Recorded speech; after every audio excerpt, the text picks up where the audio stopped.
And so we were, because if you're funny, you're just like, oh, Oh mamma mia. Ci sei? Ci sono. that's it. Ciao a tutti! So in today's video we are going to show you 8 cultural differences between Hungary and Italy. Number 1 is eating. The culture of eating in general. I think Francesca can say a lot more about this than me. So the first thing is that we use the time differently. For us, when we eat, it's a moment when we gather, we talk to each other, we spend a lot of time at the table, mostly during the weekend, mostly on Sunday. Those are the moments where all the family gathers and spend a lot of time there. And there are long breaks between one meal and the other, like the appetizer, we stop, we chill, then the first course, we eat it, we chill, and then second course, dessert. So like lunch can also last 3-4 hours in Italy. Yes. It's very crazy because for me it's not normal. For us it's like we have the lunch and then lunch finishes in like 30 minutes or an hour. And then after that you chill, you talk with the family, stuff like this. And then you have the dessert in the afternoon. That's it. Another thing related to this is that you have meals very early. Oh yeah. So in Hungary we usually, I think it depends on the families. But like for example, my family and especially me, I eat very early dinner. It means between 5 and 6 p.m. But in general, Hungarian families eat around 6-7 p.m. And for you it's like 8-9. No? Yes, it depends also the part of Italy. Like on the south, you usually eat very late. You can also have dinner at 10 o'clock. But also lunch as well. You have lunch around 11:30, 12. 12 is the general, like the standard. At 12 p.m. We have lunch. Okay. For us, it's between 12, 1. Again, if you are on the south, you can eat between 2 and 3 o'clock. Second topic, fashion. It's not connected to us as people, like Francesca and me, but in general, like what I noticed on the streets, around. Like what you notice going around on the streets in the city center. I feel like Italians pay more attention how to dress, the combinations of the dress. It's true. Like in Italy, for example, I remember one time when I went to visit you in the library. I was just walking to the library and there was like a businessman. He was a businessman. He was like dressed up very neatly, like on point, everything, and he was riding a bike. And I was like, I'm in Italy for sure. But it's true. Of course, it depends on the person itself. But I noticed that more people in Italy pay attention to this, and here you can also find a woman with a purple t-shirt and oranges pants. If you see the majority and if you go around the city, the way of style is completely different than how it is in Italy. The third one is school. I still don't understand your school system. And I don't understand the Italian one. So how it's divided because... so in Hungary, it depends because there are different people going different paths. But usually how it goes is that you have kindergarten, then you have primary school. Primary school lasts for 8 years, like there are 8 classes. After primary school, you can either go to secondary school, which the secondary schools are specialized or focused on specific stuff. Like for example, I went to secondary school because I was specialized in tourism. Okay. But there are also the lyceums. I don't know how to say this, like gymnasium in Hungarian. Okay, yes, I understand. Those are more generic. Like they are usually more focused on like, I don't know, biology or history and stuff like that. Like they are like general ones. And then you will figure out what you want to do. And then after secondary school, like this gymnasium, you go to university. And then again, the university is different because for us, we have the bachelor's.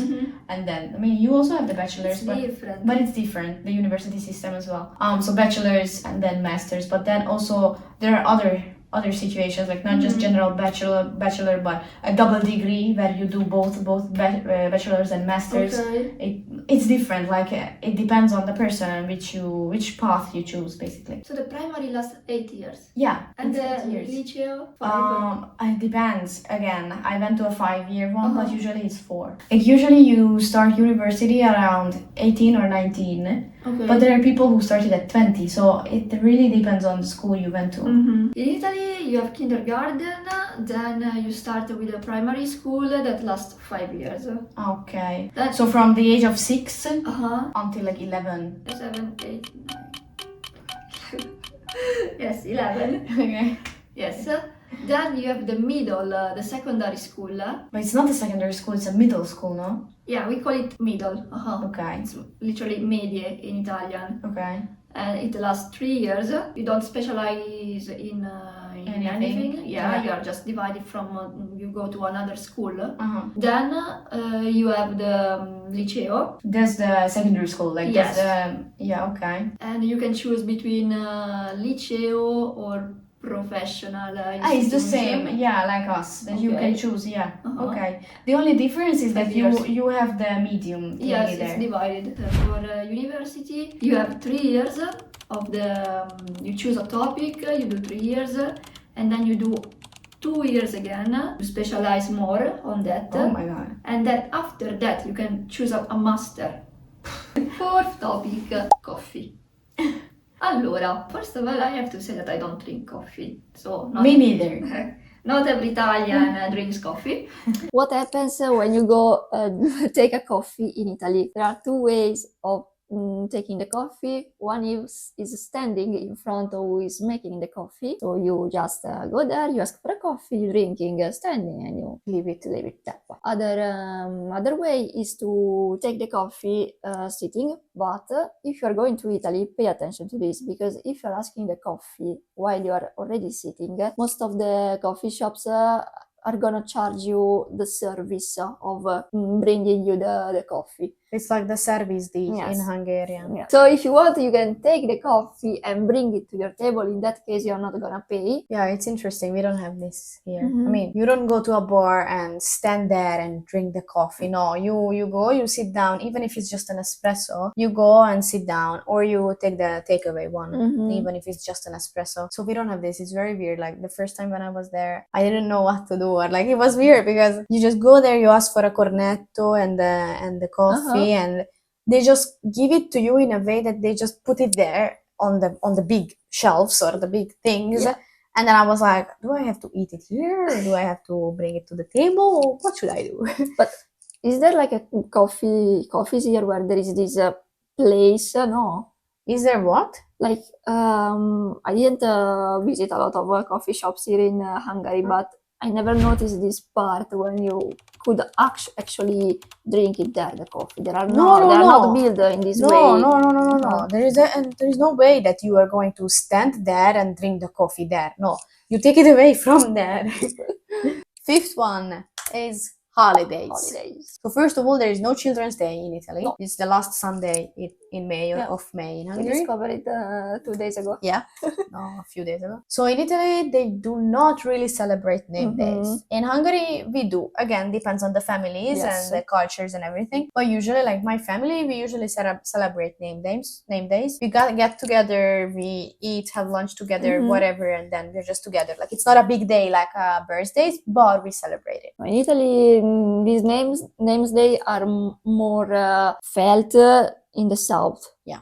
And in religious families. But for us, no, it's not a big thing. Sometimes if it happens, it's San Francesca, Bulldog, Neve, Napot. Yes. E basta. And another thing is if there's a holiday in Hungary, for example, it's on a working day or a weekday, we have to work it off on a Saturday, for example. Crazy.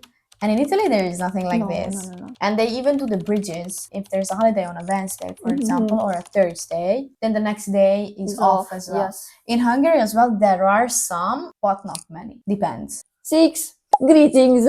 Funny story. We met this group of people, and most of them were Hungarians.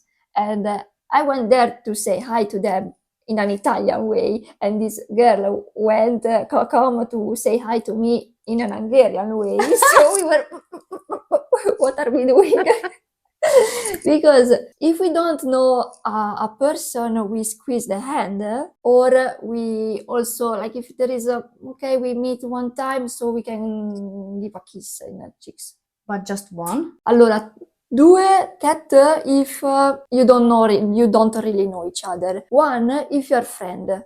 Because if you're friend, you're just like, ciao, amo. Doesn't make sense. Yeah, it does. She wanted to hug me. Yeah, because we hug. And I wanted to kiss her. So we were... So I asked her, which way? The Italian way or the Hungarian way? Oh my god. So we Hungarians, we usually hug. We don't do kisses. Like, no. What if you meet a new person? What do you do? A handshake. Ciao. Oh, My okay. name is Bogi. Bogi Bayok. And when do you give 3 kisses? You don't give 3 3 kisses if it's very, very, very like you do it with an old lady. 7th, hospitality, restaurants, drinking lemonade. This is the most shocking and amazing thing that I found here in Hungary. These lemonades in pubs, restaurants, and stuff. We don't have it in Italy. Like, if you ask a lemonade in Italy, it's not a thing. They are going to give you like Schweppes or Yeah, something already made, let's say. So they don't make the lemonade with like the fresh fruits or some syrup and stuff. Yeah, they don't syrups, do that. Yes, it's crazy. I really like it. How they welcome you in the restaurants, like, it's so weird because in Italy you go and you basically need to find the person, or there is a person standing there when you enter. Yes. Who is welcoming you and telling you where to go. Like, they are bringing you to the table. In Hungary, go find a table and you're gonna come. Yeah, like, it depends, of course, in which restaurant you are, but there are restaurants who do the same. But usually, like, you go eat, you go into the restaurant and you sit down. Like, you sit down at the table, and then either you go and ask for your food, or they come. And the cameriere, the waiter, comes and asks for your order. But this is something that I also noticed in other parts of Europe. Like, I went to Krakow as well. We went to a waiters to ask where can we sit? He looked like, sit. Why are you asking me sit? 8. The last one. It's a smaller thing, but kind of like the way of life. For me, it was a very big difference compared to Hungary when I moved there. That, for example, it's a thing to do a passeggiata. It's kind of like a walk, which is done after lunch or after dinner, right? So during the night. It's not a thing here. Like, I mean, people go for walks and stuff, but not the same way as you do it in Italy. And also there is like this siesta thing. Like, for example, the place where I lived, the shop closed in the afternoon between 1 and 3 or 1 and 4 p.m. somewhere there. They closed completely. Like, you couldn't go to the shop and it was a penny. Like, come on. It was so weird. And also the restaurants and these places, like, for example, when we were in Sicily, they closed in the afternoon, and the restaurant, they were open in the morning, like, kind of like as a bar.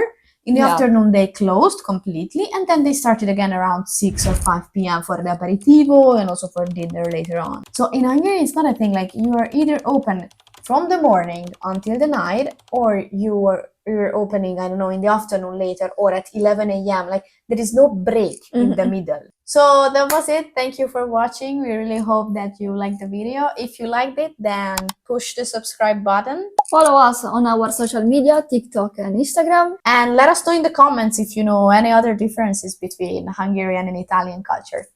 Ciao! Ciao!